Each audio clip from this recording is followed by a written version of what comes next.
The Broncos are 12-2 and on an 11-game win streak.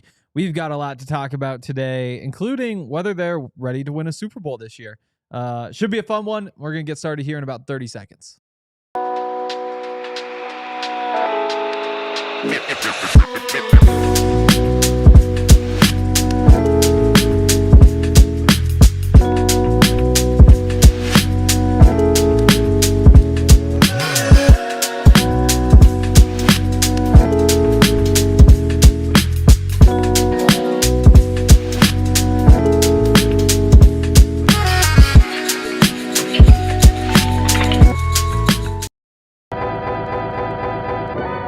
This is the DNVR Broncos Podcast, presented by our friends over at Bet365. Henry Chisholm, we're in the Toyota Lounge, joined by Andre Simone and Super Bowl 50 champion Bennie Fowler. We will have Zac at some point, just not until Sean Payton is done talking, and we have Dre until then. Yeah. Yes. What a pleasure. Right. Dre, what up, bro? Yeah. Doing great. What a magical run we are on, guys. I can hardly believe it. Kind of in my feels this morning. Like when the Broncos are good, when Mile High is this kind of fortress in the AFC, what it does to my self-esteem is incredible. A lot of gratitude. Honestly, unhealthy. But yeah, lots of gratitude. Really, so grateful. It's crazy. I'm like, I'm thinking about my grandpa this morning who got me into the Broncos. I'm just like, I'm loving life. He would run. have loved watching Bo Nix. Yeah. Yeah. Yeah. He sure would have. He would have. Yeah. How you doing, Bennie? I'm doing well, man. Sports is incredible. Shout out to just the city of Denver, Colorado in general. I think around this time of year, incredible weather. Obviously, the sun is out, but then all three sports teams doing really well. Some of the best players in all of the respective leagues playing out of their mind live here in Colorado. So I'm doing well, man. I'm really enjoying the Broncos and their win streak, and it's fun to, in my mind, compare this team to the first 2 years Broncos teams that I played on, and then the similarities, the differences, the players, the crowd, and how everybody's just enjoying it. So like I'm really enjoying it just to like now be a fan of the Broncos and fan of sports in general, and now just to take a step back and like just really watch it and see it all. So I love it. Yeah. Do you feel like there's a lot of similarities? Yes, but I think great defenses, defensive-led teams. Yep. Great head coaches who can understand personalities and put personalities and players in position to win and be successful. But this offense is better than ours, for sure. Yeah. Which is crazy to say. So crazy it's crazy to say because Peyton was leading it. And obviously, this team will have to go to the playoffs, and Bo will have to do his thing. Yep. And Peyton did what we needed him to do for us to win a Super Bowl that year and in the playoffs. But like offensively, it's like not even a comparison. This is a better team offensively. And you're saying that with, Demaryius Thomas, Ring of Famer. Emmanuel Sanders, incredible player. That run game, the run game that was working. Yeah. CJ Anderson, Ronnie Hillman. But yeah, I think it's just, I mean, this is just, especially this last month of the season, has just been enjoyable to watch that. Yeah. I think we were pretty bad. I think we had a couple of games in there. Throughout that season, but we were pretty bad. Like we didn't have any of those crazy exciting moments like a Giants comeback or the Philly comeback, and then now what Bo's done these last 4 weeks. So yeah, it's been cool to see. And the other crazy part is that like the Broncos' run game isn't all that good right now. Like it's fine, it's serviceable, but when we talk about if we talk about like the offense being better than the Super Bowl offense, that's just Bo Nix in the passing game and Sean Payton scheming things up. But that's where the massive gap is, because your guys' run game might be even better than what the Broncos have right now. Probably was. Yeah, it was. Yeah, CJ and Ronnie and that tandem right there, and the plays that they were making, but also just the passing game and the way. I mean, if Sean really wanted to try to run the ball that much and as much as we were trying to run it, I think the run game could be to that standpoint. But Sean loves passing the ball, so yeah, he does. He trusts that passing game so much. You could see what I still go back to this, and we've talked about it, on this show a lot. You go back to the press conference where he is like, Bo Nix top 4, top 5 quarterback, and you're like, bro, he's only played 1 year. What are you talking about? And then you watch the last month of the season, and 24 of 37, 295, 0 touchdowns, 0 interceptions against the Chiefs. Yep. 29 of 45, 1 touchdown, 1 interception. I believe that was against the Commanders. Then you got 31 of 38, 212, 0 touchdowns, 0 interceptions against the Raiders. And then you got yesterday 24 of 34, 4 touchdowns, and 300 yards of passing. And then you're just like, all right, Sean's right. Yeah. Yep. And we'd been waiting so long, especially for a game like yesterday where it all comes together. Because like in those games, there's like little bits and pieces, but like you had the interception in the Washington game. He didn't throw a touchdown against Kansas City. And so all like kind of the stats just kind of dip off. But to finally just have like 134.7 passer rating, just checked every single box. There's nothing in there that was like, oh no, he did have that one pick that kind of takes the vibe down a bit. It was just such a good, complete game from Bo. That's what sports does to us, though. We say it takes such a long time, but honestly, it's only been like, what? He's only been playing professional football for 18 months. Right. It's actually really not that long, but because everything is so week to week, and we put so much into what goes in on a Sunday, it's like he's ahead of schedule. Yeah. In terms of what you see from a franchise quarterback and what you would want to see from your franchise quarterback. I mean, yeah, like I said, 18 months. He's only been the Broncos quarterback for, not even a full 2 years. And for him, 2 playoff runs or 2 clinched the playoffs twice. It's cool to see. For him, I think it comes down to, like, there are games where he can do, like, the kind of clinical underneath stuff, but then is lacking kind of some of, like, the special plays, the flash plays, or he'll have the games where he's making, like, a few tough throws, but is spiking a couple of short passes. Yesterday, he just hit them all. Like, he was taking advantage of what the defense gave him, but then also, like, I think my favorite throw of the day was when he, like, leaked out to the sideline. I forget who the receiver was, but the receiver kind of takes scramble drill, like a step inside as he runs up field. Franklin. Yeah, and Bo just kind of, like, slams one in there. Even, like, the low ball to Lil Jordan Humphrey. Like, those are the really tough throws. Those are the special throws. Those are the ones that you see on tape a little bit at Oregon. You're like, wait, maybe there is something kind of special here in some of these situations. But to be able to combine that with just the on-time, on-schedule stuff that he was doing yesterday. He played 3 years all came together. He played 3 years at Auburn, right? I think that's right. Was it 3 there, 2 Oregon? It's 2 or 3, but you're probably right. It's 3 at Auburn, and then it's 2 at Oregon. Are you guys big proponents of the conference you play in can ultimately lead to your success? Because when you play in the SEC as a quarterback, I feel like moments aren't too big for the NFL doesn't freak you out because of your level of competition. And I think the way that he approaches things, and then like later on in games when the Broncos are either losing or up one or like just tight scenarios, talked about it on the post game, like he's like laughing and smiling. Like, Oh, I think he's unfazed. I think Auburn was a really, like, he's a true son, a term we learned during Drew Lock. Yes. Like, his dad was an Auburn legend. He's a 5-star who goes to Auburn and is kind of expected to turn it all around. He gets an Iron Bowl win in his first year.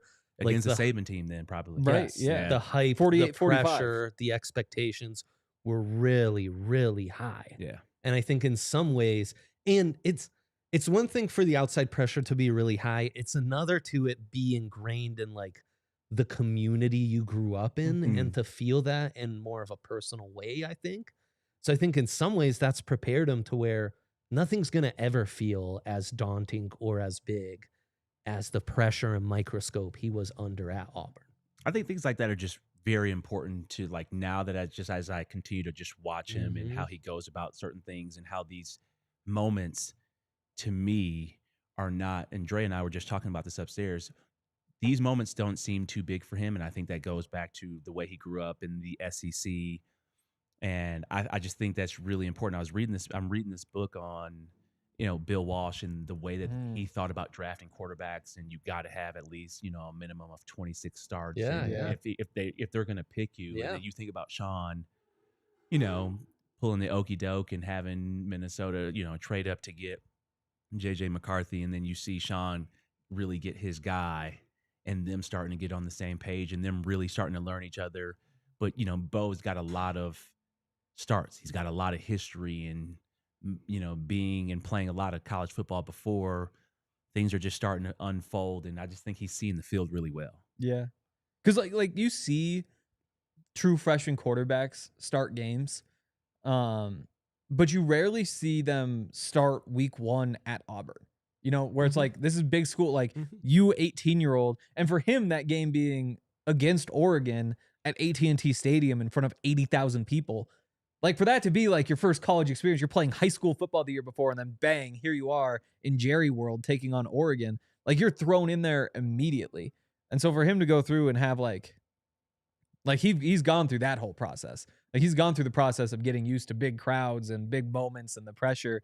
And then to be able to go to Oregon for a couple years afterward where the pressure is not as high as it is at Auburn. And that's no disrespect to Oregon. It's just that like people care about Oregon football. People live and die in a different way about SEC football. Yep. Yeah. And so to be able to go out there and learn how to be like the processor, the game manager, the clinician who can just take advantage of everything the defense does, run an offense. It's the perfect background. Yeah, he is a cool customer. And I mean, it showed up in some clutch fourth downs. Mm-hmm. Like some of those plays on fourth down, I was like, oh my, like, damn, do you I'm believe? Shaking. Yes, I'm shaking and he's not. Yeah. Do you believe? And then you think about like, I was watching the All 22 this morning and I was like trying to figure out like what we're going to do for the inside scoop. And we're going to look at the red zone for the inside scoop. But like some of these plays, like for Sean Payton to say, hey, on 4th and 2, we're going to call a fade. And then Bo to just deliver a throw like that. Yes. Like you don't just do that. You don't do that with the all-time great quarterbacks. Like, no. Hey, that's a low percentage throw. Like Right. How often was that called for Jerry Rice? Like when Like it's a Steve fade Young on and 4th jumping and 2? to Yeah. never. It never. You don't call that. Yeah. So yeah, I think Sean and him are just getting on the same page at the right time.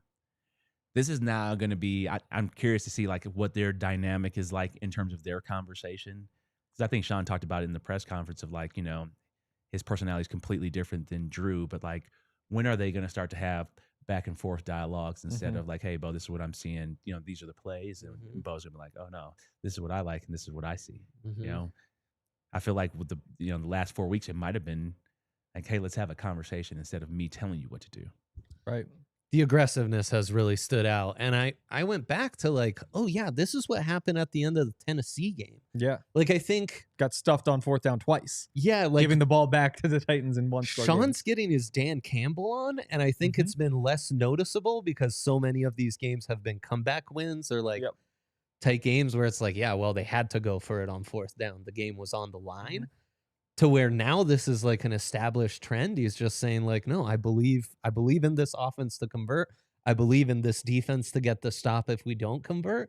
And I think that's going to really come in handy in the playoffs. And I mean, I guess there is no beyond, but in the playoffs, like Dan Campbell's a Sean disciple. So he learned sure that first. Yeah. He learned that first from Sean. Yep. We would go for it on 4th down. My time in New Orleans, he was never afraid. He had, I don't know how many play callers I've played for, but you have your gotta have it situations, your 4th and 1s. But Sean has plays for his 4th and 1, 4th and 2, 4th and 5.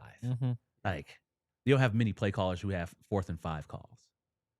So shout out to Sean. What a magic. Little Broncos injury update from Ian Rappaport. We'll get to that after we give a shout out to some of our friends though.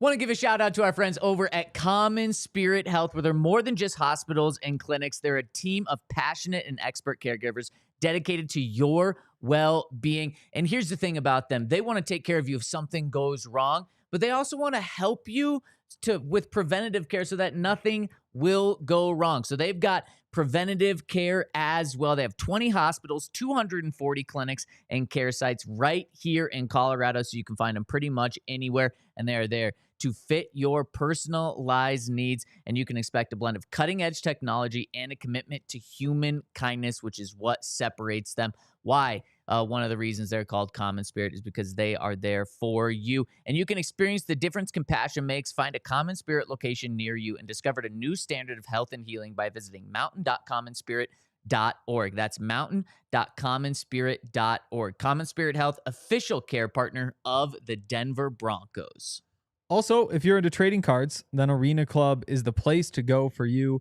Arena Club is just the best. They make it feel like old school pack ripping, but they make it modern and convenient. You just buy the packs through their website. You open them online so you can see what you get right away, and then they'll mail you the cards. And if you decide you don't want one of the cards, you're just going to sell one of the cards anyway, you can sell it through their marketplace. They'll give you an immediate cash offer if you want to just take that right there. It's a really cool process. It saves everybody the hassle of getting cards shipped to you and then shipping them back out, because they just handle all of that.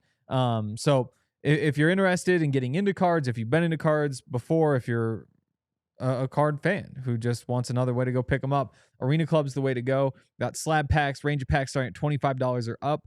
Right now, you can get 20% off your first slab pack or card purchase by going to arenaclub.com/DNVR and use the code DNVR.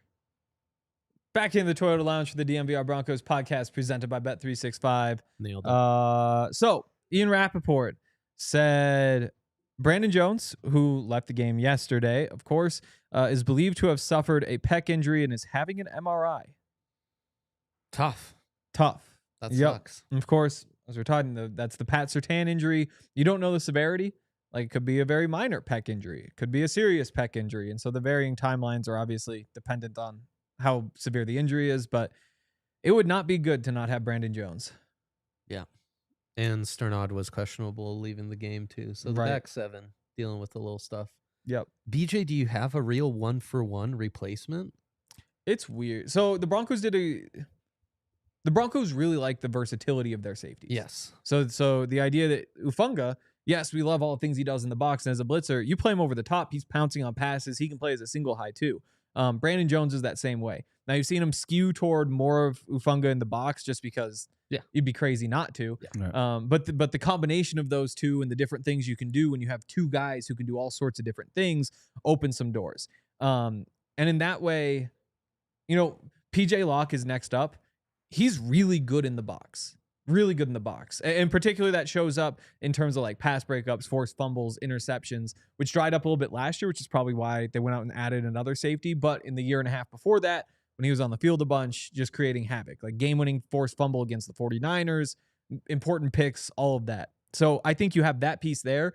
But, he just isn't going to be Brandon Jones playing single high because he just doesn't have quite that same skill set. But he would be the next in off the bench. Well, you love the fact that he's already played in the defense. Right. He already understands that. Right. He's played in big moments, pressure situations. But that's where the depth comes in. And then also, like you said, Hank, the versatility of Talanoa Hufanga, who can play all over the field. And when you have somebody who can, now he needs to go play the deep third of the field, and PJ Locke's better at playing within the box, I don't think it slows down your defense. You got Greenlaw, Singleton out there making plays. You got Riley and Pat. So this literally is the next man up mentality, and all great defenses have that. David Bruton, he wasn't necessarily a starter for us on the Super Bowl team, but he ends up getting hurt, breaks his leg against Pittsburgh. And then, we signed Shiloh Ko, and then we signed Bush. Later in the season to go make plays. And of course, they're not replacements of anybody in the no-fly zone, but they added depth and they filled in when they had to and when they needed to. So it's going to happen. You're going to have injuries. Everybody's going to get injured. And, right now, Brandon's hurt. And, it is next man up mentality, but you got a great week of practice. And then you also have 3 weeks to lead up to your run, to get him on the same page. And Hufanga, this is where he steps up in terms of his leadership, the way he communicates out there. You love that you have veterans and people who've played late into the postseason, who've been in Super Bowls and understand that on your defense. Absolutely. I'm curious to see how exactly it plays out. I mean, obviously the big question is just how long he's gone. And maybe he's back this week. Who's to say? But if this were something where you expect him to be out the rest of the way, we're going to see him again for training camp.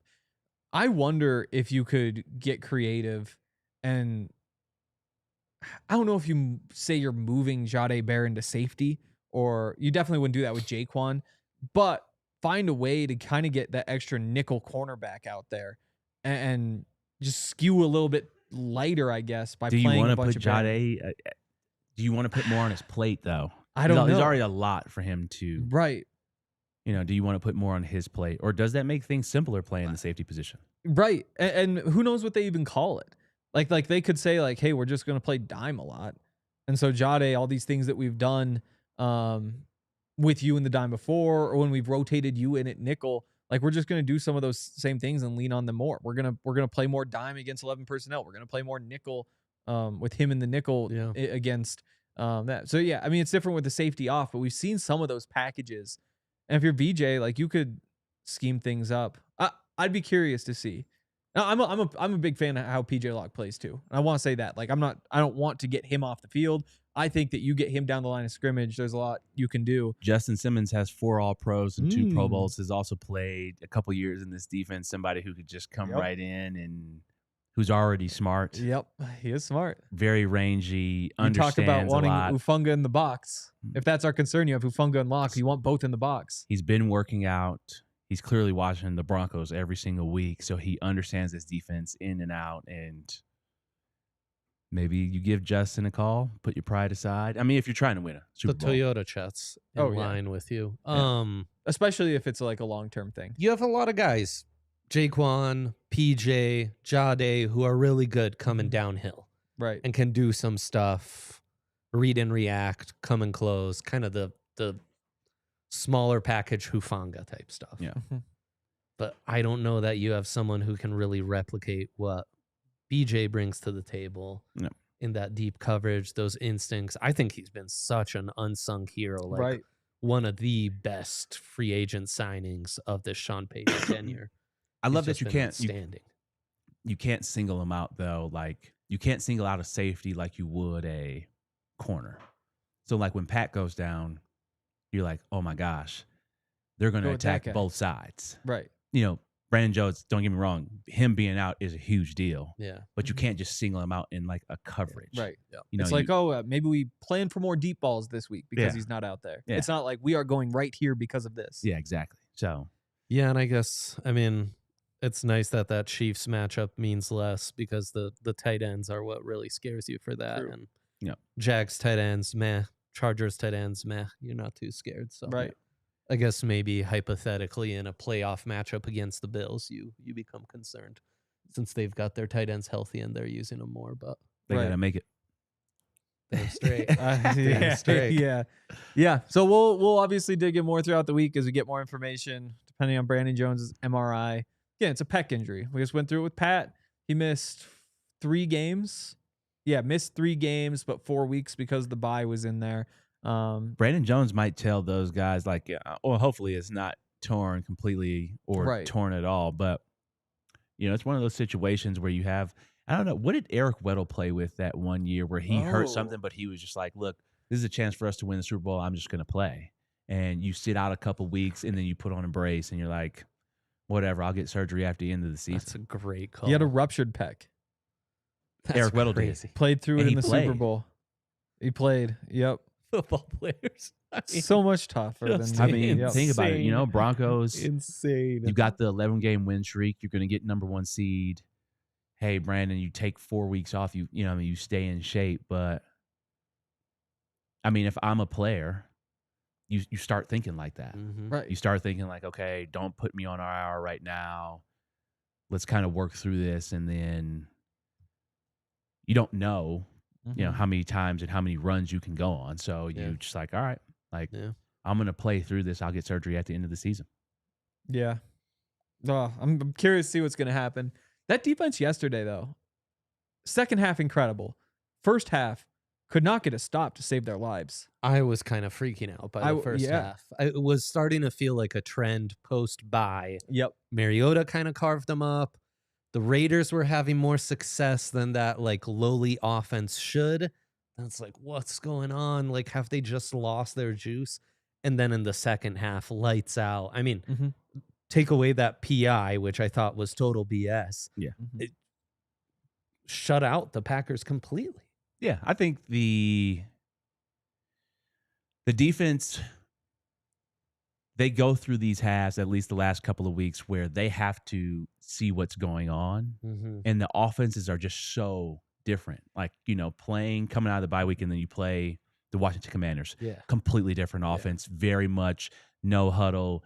It's built around Mariota. You don't have a lot of film on him. Mm-hmm. And then you come against the Raiders and you're playing against them and, not a really lot of hammering the talent. tight It's ends, very yeah. vanilla in terms of their offense. Who'd they play last week? The Raiders. They played the Raiders. Who'd they play? So they played 4 games. Post Who else bye, did they Commanders. played the 3 you just Oh, mentioned. the 3. Okay, Yep. so the 3 I just mentioned. But just different offenses. And then this offense is very much a lot of motion, a lot of different plays, personnels, a lot of play action. This is the offense that I believe that this type of offense they will be playing against in the Super Bowl. So you want to understand that this is LaFleur, Mm-hmm. McVay, Kevin O'Connell. This is that offense. That tree. This is that Shanahan Yep. type of tree Damn where there's a straight. lot of zone runs and a lot of play action, a lot of timing. Also, the Packers got some good players over there. It's not, don't get me wrong, the Broncos defense is great, but Jordan Love can play. And the throws that he was making in the first half looked like first round pick throws. sure. Like I would have been curious to see if Christian Watson doesn't get hurt, how the game would have panned out. No doubt. Because he just opens up so much. But hey, the Broncos playing that physical brand of football, players on the other side get hurt. For sure. Yep. Also, hindsight being 2020, they hold them to field goals every single drive in the first half, Right. minus just an insane touchdown catch by Josh Jacobs. True. Didn't know he could catch out of the backfield like that. So, I mean, it's all kind of relative, but yeah, it was nice to see them bounce back. Seemed like in the trenches, they just played with a different kind of ferocity and physicality and just made it happen no matter what. The run defense was much better.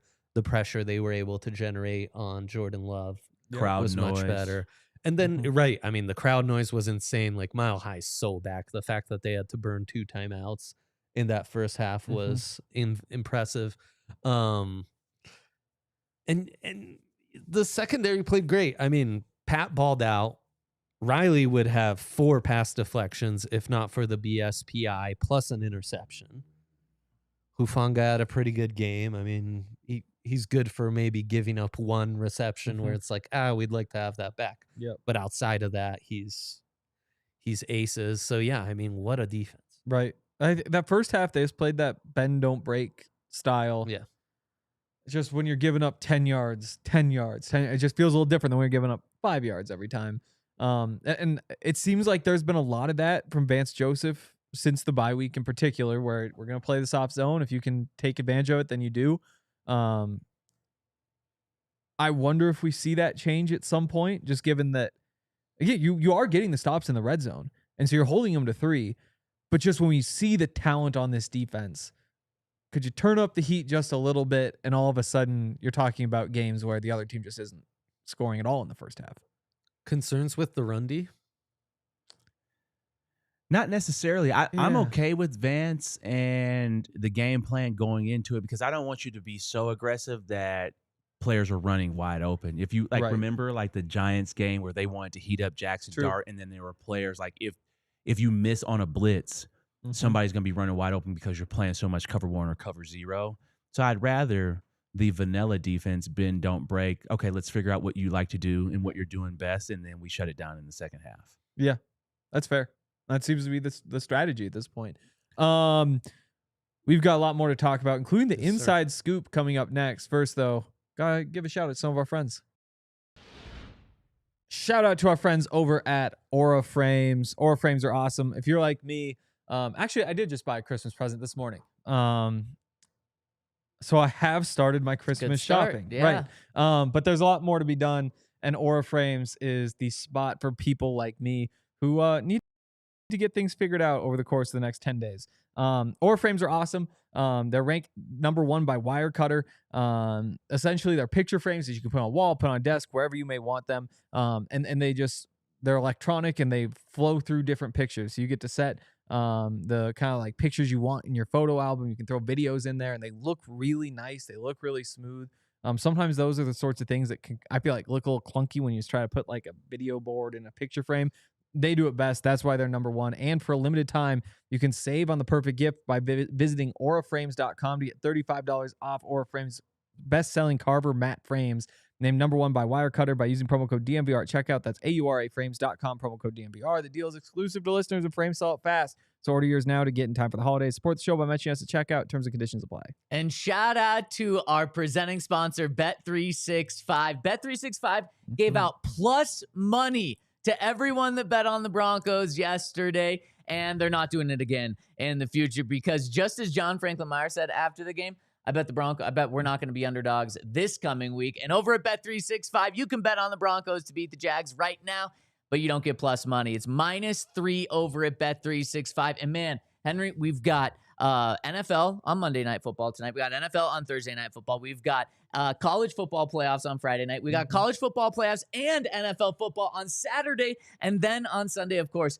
we got the Denver Broncos taking on the Jags. And you can get in on all the action over at Bet365. Use that code DNVR365 when you sign up. New customers get $150 in bonus bets when you bet $5 after depositing $10. Win or lose. That's promo code DNVR365 over at Bet365. Must be 21 and older, physically located in Colorado. Please gamble responsibly. If you or someone you know has a gambling problem, wants help, call or text 1-800-GAMBLER. Terms and conditions apply.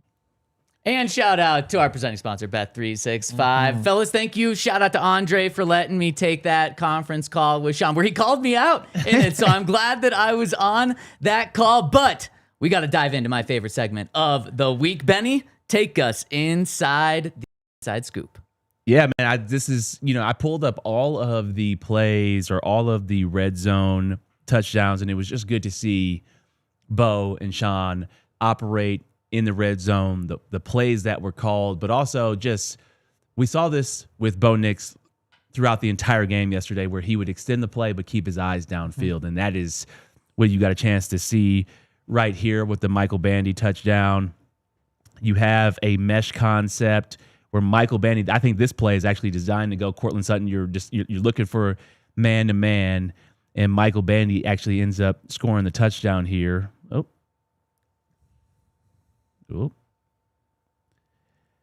But right here you have Evan Ingram who's going to sit over the ball. You got Troy Franklin on the post. And then you got Michael Bandy and Courtland right here. You got RJ on the rail route. And they end up playing zone right here. So the Packers actually call a pretty good defense right here. Usually on zone, you're thinking that it's going to go to Evan Ingram with the over-the-ball sit route. But number one, we got to go back and just look at the pocket right here. The offensive line is just playing at such an elite level.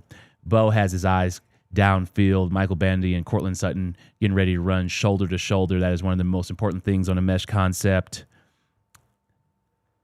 And you see that right here. Courtland does a great job of hooking up against zone. That's one of, when you see those receivers get lit up,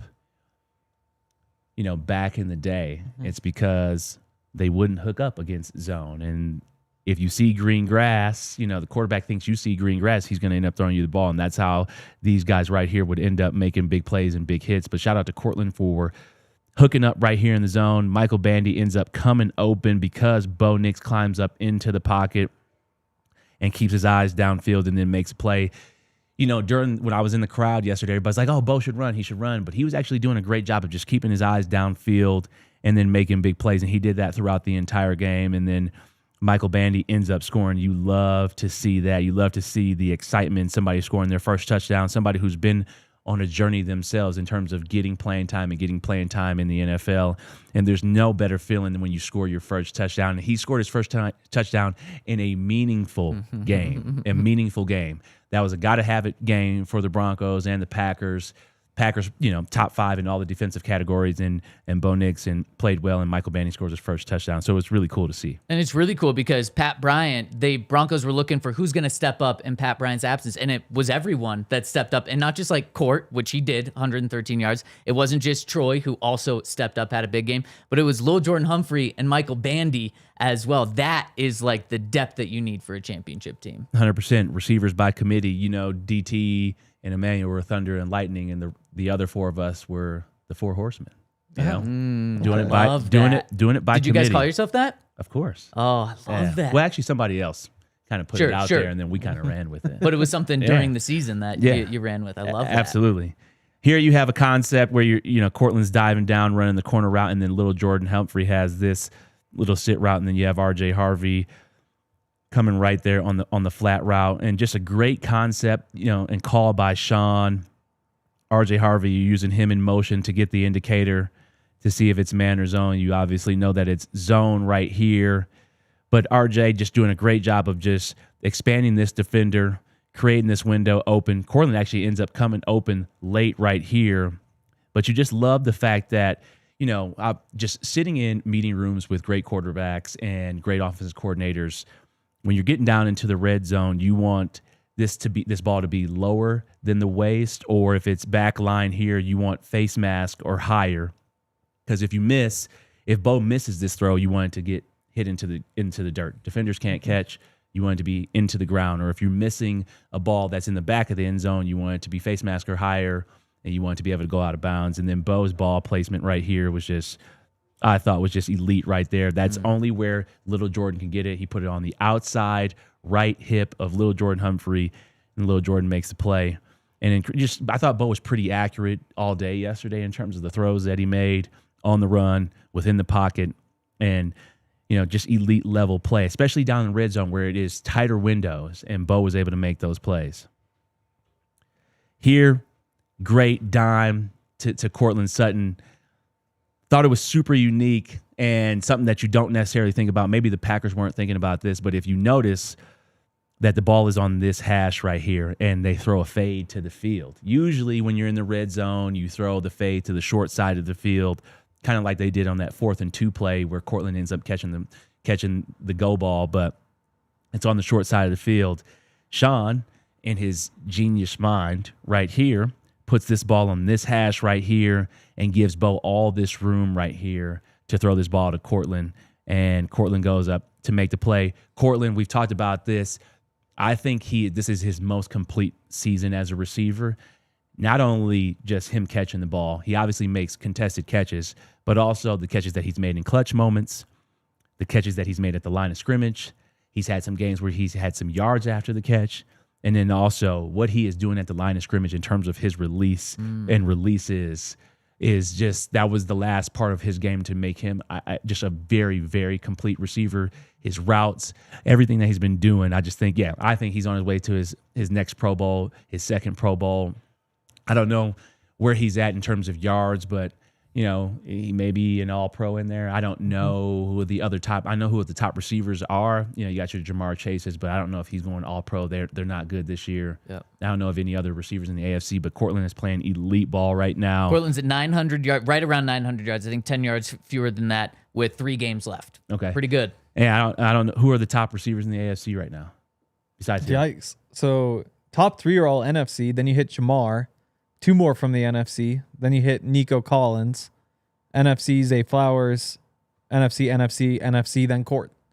Yeah, I think, yeah. So he might get an all-pro in there. Yards. Yeah. Yeah, he'll definitely get a Pro Bowl. You would think. But yeah, he could get an all-pro in there just based off of Denver's record and him being the best receiver on the best team. Could get an all-pro nod right there. So the best player to position on the best team gets some awards. Okay, that's why Patrick Mahomes was MVP last year, right? Continue with this. Yeah. Oh, I can't wait to get to this. But look at the separation right here from Courtland. That makes it easy for Bo to make this throw. You just have so much opportunity to make the throw, and then Bo put that's a dime right there. That is us or nobody. That's an us or nobody throw right there, and Bo puts that ball in an elite position, and then Courtland comes down and makes another incredible grab. It's crazy how good he is at the incredible grabs. Yeah. I can't think of one off the top of my head. Obviously, he has a couple of drops, but they're not the hard ones. When he drops a ball, it's like just a routine slant, and he doesn't drop them often, but he never drops the tough ones. Yeah, I mean, I think he has a unique ability, and not all receivers have this. I think Marvin Mims on this team has it, as well as Pat Bryant and Cortland, they just know they can track the ball really well, especially over the shoulder catches. Marvin obviously can do it because of what he does on the punt return, and he's just a great receiver. But Pat Bryant is a natural ball catcher of over the shoulder, and then Cortland's natural ball catcher over the shoulder and just making plays down the field when the ball is up in the air. Yeah. This was the Troy Franklin touchdown. If everybody remembers back to the Cowboys game, this is literally the same play. Troy comes in that cheat motion right here, and then Marvin has the corner. Troy is on the post underneath. Similar type of coverage. You know, Sean just dials these plays up and knows exactly what defense is coming. You have that Tampa 2 coverage, but Bo has to make a pretty tight window throw right here. Marvin is doing a great job of taking that safety out of here, but this defender is right here, so you have to put that right here. You can't lead him over here because of this safety right here, and I think Bo just makes a dime right here. Troy Franklin, you know, playing time has diminished over the last couple weeks, but steps back up into his normal role, 6 for 6 in terms of targets and catches, and ends up with a touchdown. But my favorite part, that's what you love to see right there. You love to see the boys having fun. The game was still tight right here, and then you got my boy coming in here right here, Big Quentin Miners. That's the sign of a great team, a championship team, all celebrating together. Things like that are very important. You know, we would always look at after touchdowns, are your teammates celebrating with you? Are you celebrating with your teammates? And that is a sign, and that's what you love to see from a championship team. So shout out to those guys and going 4 for 4 in the red zone. I love that. And Benny, Quinn talked in the locker room yesterday.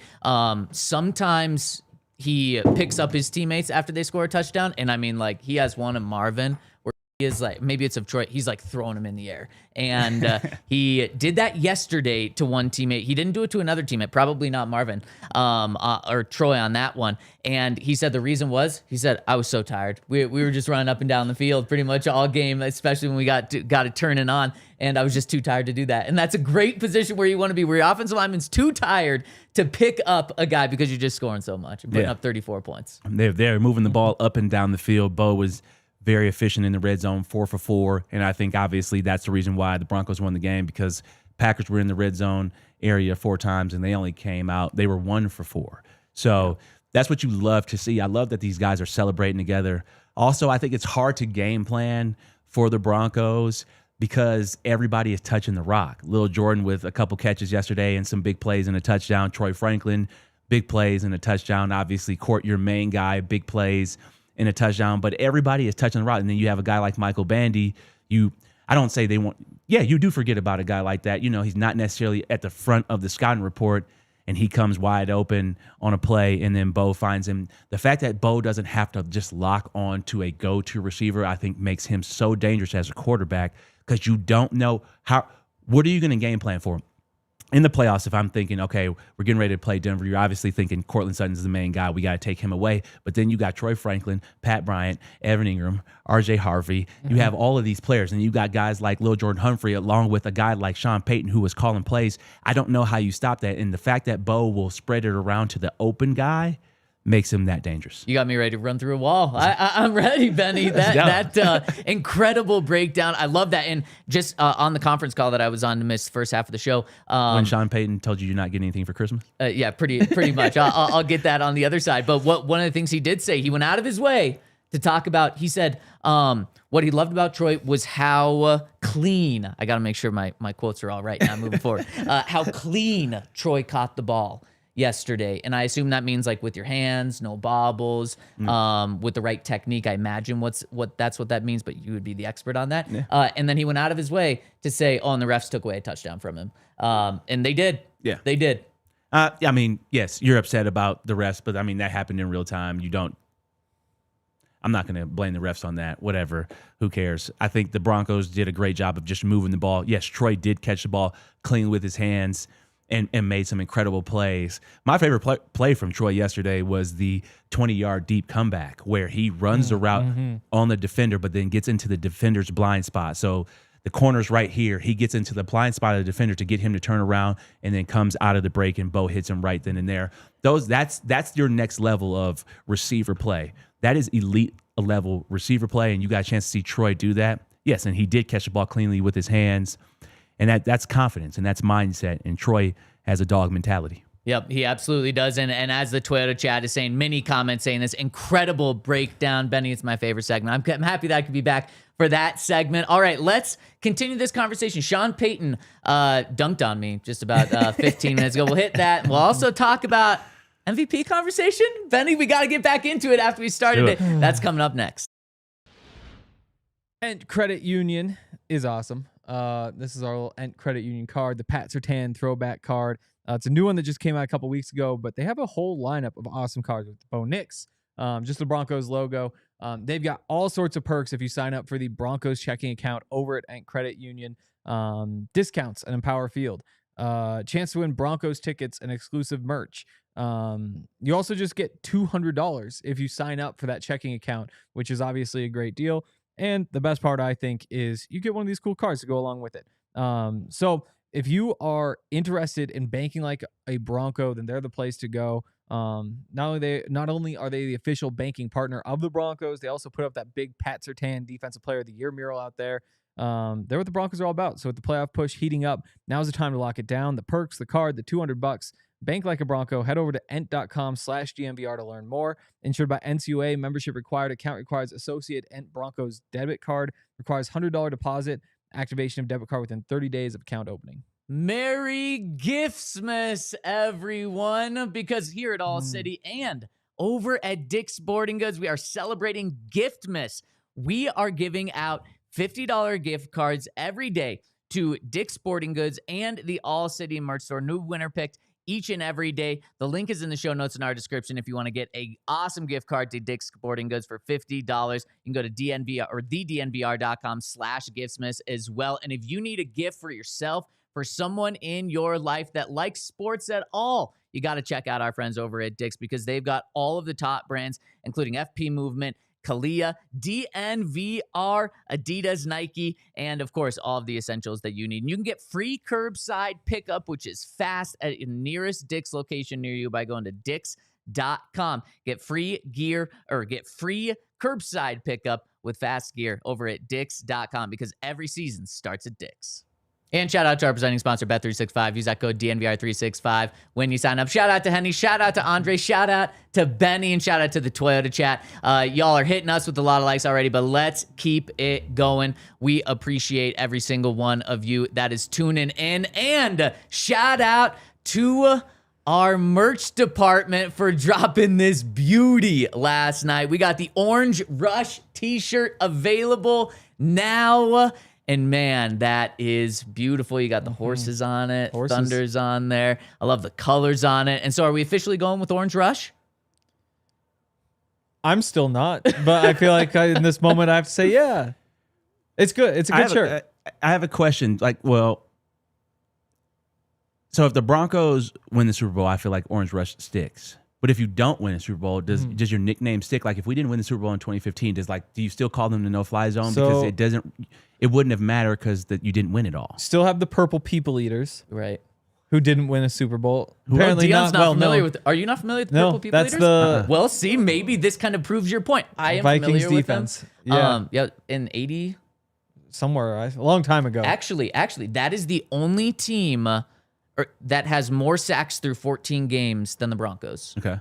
In a season, the Purple People Eaters. But then the Dome Patrol with the Saints, I don't think won a Super Bowl. Shout out to Vic Fangio. But most of those are only two that come to mind in terms of because like Steel Curtain won Super Bowls or Orange Crush didn't win the Super Bowl. They didn't? Right. No, they lost 77. Yep. Okay. So you do, but like the vast majority of nicknames that stick are winners. Okay. You have to go back. What was that like?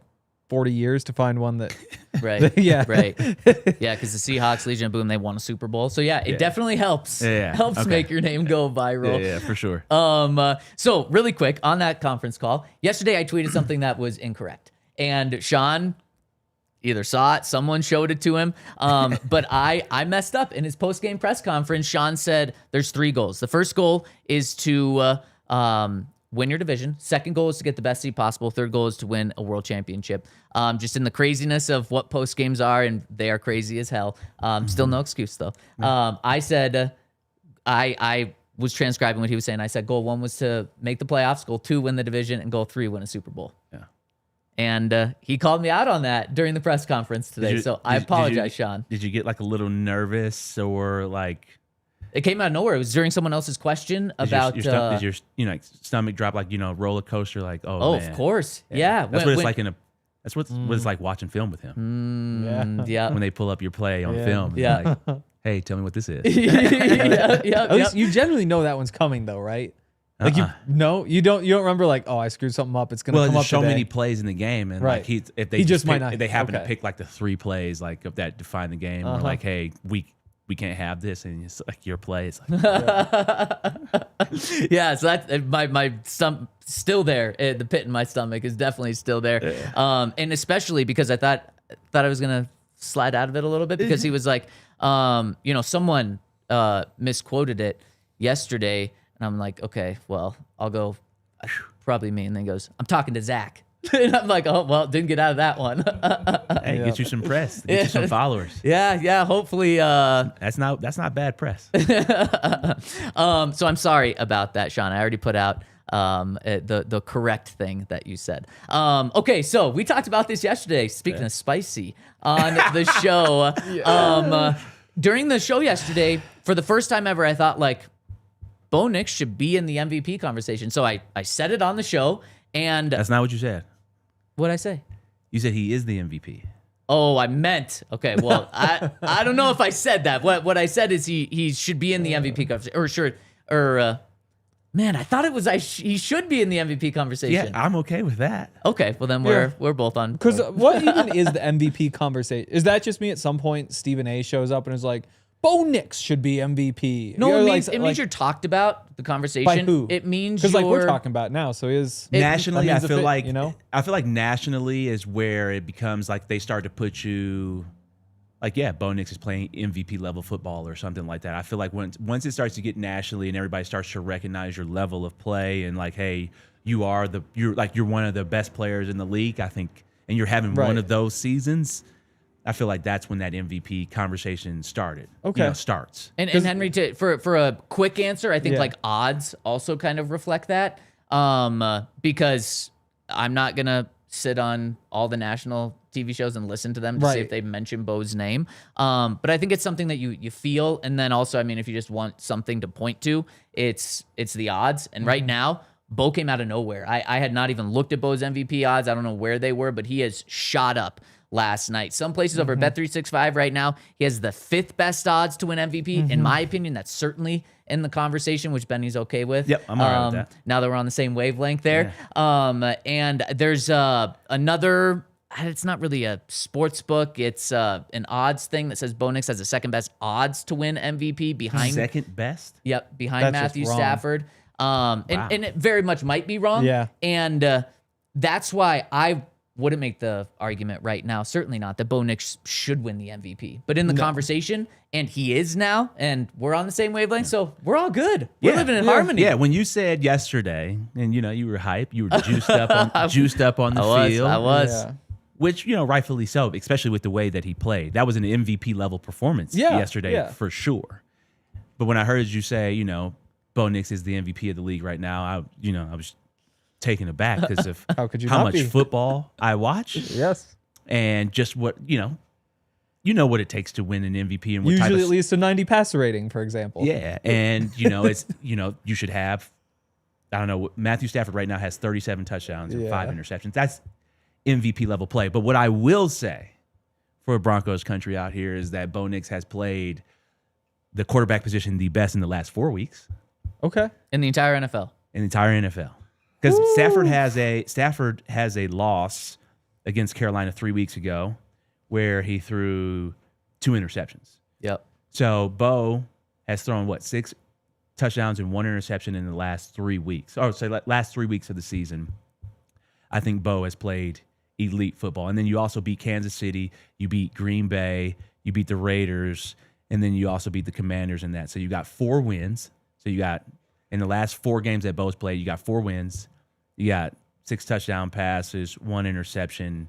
So, I think the last month of the season, he has been the best quarterback in the league. But he's not the MVP. The MVP takes into every single game, and Matthew Stafford I mean, if Matthew Stafford does, decent in these next 3 games, he'll throw 44 touchdowns, 45 touchdowns, and that's why he's minus 250. That is insane. Matthew Stafford is to win the MVP. He is the heavy favorite. I just like that Bo and the Broncos are finally getting the respect. Broncos, I believe, have the 3rd or 4th, depending on where you look, best odds to win the Super Bowl. That's still a little disrespectful because they have the best record in the NFL. They're the hottest team. Bo Nix right now, and what Super Bowl odds are based off is right now. Like you said, Bo Nix is playing the best ball. Those probably should be a little better, but still, you're not 10th. You're not 15th. You're finally getting the attention, and now Bo is as well. And you mentioned the stats, and we know you break down the film more than anyone, but also the eye test is also showing that just how comfortable he is, and you broke it down on the Inside Scoop. It is he's looking so comfortable. Yeah. And people can't say, whatever he played against, however he played against Dallas or whatever it may be. The Packers are top 5 in all defensive categories, and he played extremely well yesterday. No sacks, and that's a credit to Bo. It's a credit to the offensive line. It's a credit to Sean. That number might be the most impressive number that the Broncos had yesterday. Because Micah Parsons, yes, he was out. Did he get hurt in the 3rd?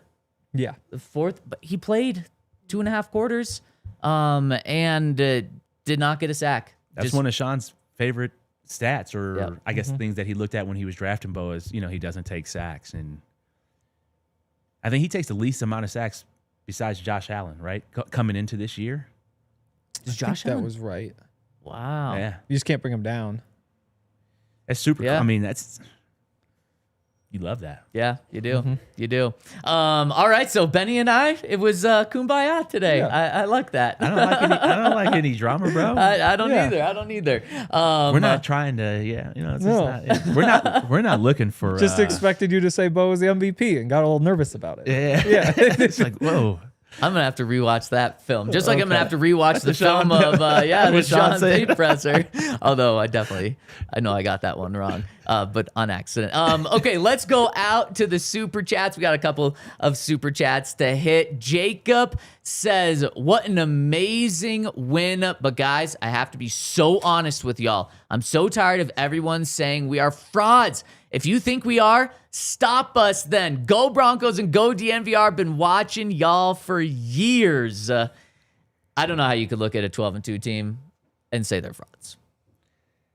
I think sometimes we as fans, or you can just see the negative and you can pay attention to that. What I would say is that the Broncos might be considered frauds to certain people or talking heads for people who are looking for headlines, but I bet you every team in the NFL respects them, and you could see by the way they play them and by the way they game plan for Bo and the defense that they don't believe that they're frauds. So we're talking about TV right now and people, but other coaches and some of the coaching calls. I'm on this coaching call where it's called the 30-13, led by Mike Tannenbaum, and to hear the other coaches talk about the Broncos and Bo, they don't talk about the frauds, and that's these are coaches and well-respected GMs. Yeah, that's a great point. Again, it just goes back to what does fraud even mean? Yeah, when somebody says they're a fraud, what are you talking about? Are you saying they aren't the 2009 Patriots, 2007 Patriots? Then sure, maybe they're not the 2007 Patriots. Are you saying they shouldn't be are they frauds because they went undefeated and then lost when it mattered? Right, exactly. It's you're saying they aren't the best number 1 in the AFC ever. Then sure, are you saying there's 6 teams in the AFC that are better than Broncos? Well, that's obviously not true. But it's just if it's just another one of those words that somebody throws out there and it doesn't actually mean anything. If people are still saying that now, they're going to be saying it until the Broncos win the Super Bowl. And let's say the Broncos go to the AFC Championship game and lose, they'll probably try to dunk on the Broncos for being frauds, even though they won a playoff game. They hosted the AFC Championship game. Those people are just unfortunately going to exist. Right. But if they're saying you're a fraud, actually the Patriots and Bills have a better chance of winning the Super Bowl than the Broncos do. And you're just well, so you say they're third on the list, then sure. That's very reasonable. It's just you throw the fraud thing in there that doesn't actually mean anything. And I think those are people just on Twitter now. I think even the ESPN folks are they understand. Right. All right, Henry, a bribe is coming in from Nathaniel McLaren, who says, for Henry, consider this a bribe to not curse our players for the rest of the season. Also, can we set up a fund to pay the refs to not target Riley Moss? I didn't curse anybody. I said, RJ Harvey occasionally is a little loose with the ball, and maybe usually when somebody's a little bit loose with the ball, at some point the ball comes out.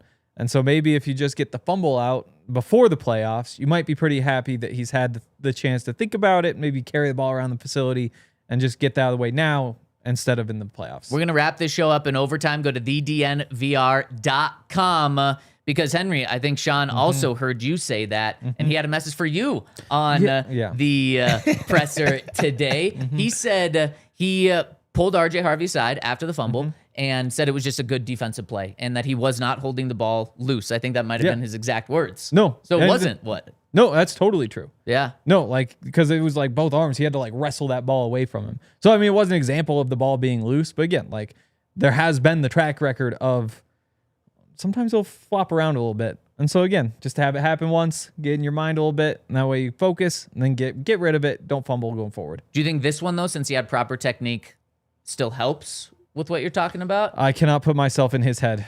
He's a quiet little guy. He's little. I love RJ. That is one of those things because I was thinking Will Lutz. I'm like, oh, what a nice little guy. And then I stand next to him. I'm like, oh yeah, you're 2 inches taller than me. But yeah, no, I love RJ. Really like him, but he's just not the most talk. I don't know what he's thinking, but I do think that again, if I were to fumble a football, I would be thinking, don't want to do that again. Yep. His awareness has been heightened for the rest of the season. Right. Yep. Jabuski says, this team is scary and the NFL needs to give us our respect. Hashtag LFB. Well, the Broncos might just have to continue to show that respect that teams need to give them. And hey, Vegas has flipped on the Broncos a little bit. The Broncos are now home favorites against the Jags. That was probably going to be the case, maybe regardless of yesterday. But JFM said it yesterday. He said, I bet we're not going to be underdogs in this next game. And he's right. Respect is just earned over time, and the Broncos every week are continuing to earn. I won't even say they're earning the respect. I think they're just taking the respect, and it just is what it is. Let's not continue to focus on oh, they're not giving us the respect. Oh, we're not talking about nationally. Hey, it is what it is. Broncos are doing the most important thing, which is winning. You don't want to win the media battle and then lose on the field. You'd rather win on the field, whatever. If they don't talk about you until you host a Lombardi, who cares? The lines do not matter. Yeah. Yeah. Again, oh, you're only a 2.5 point favorite at home against the Jags. So, yeah.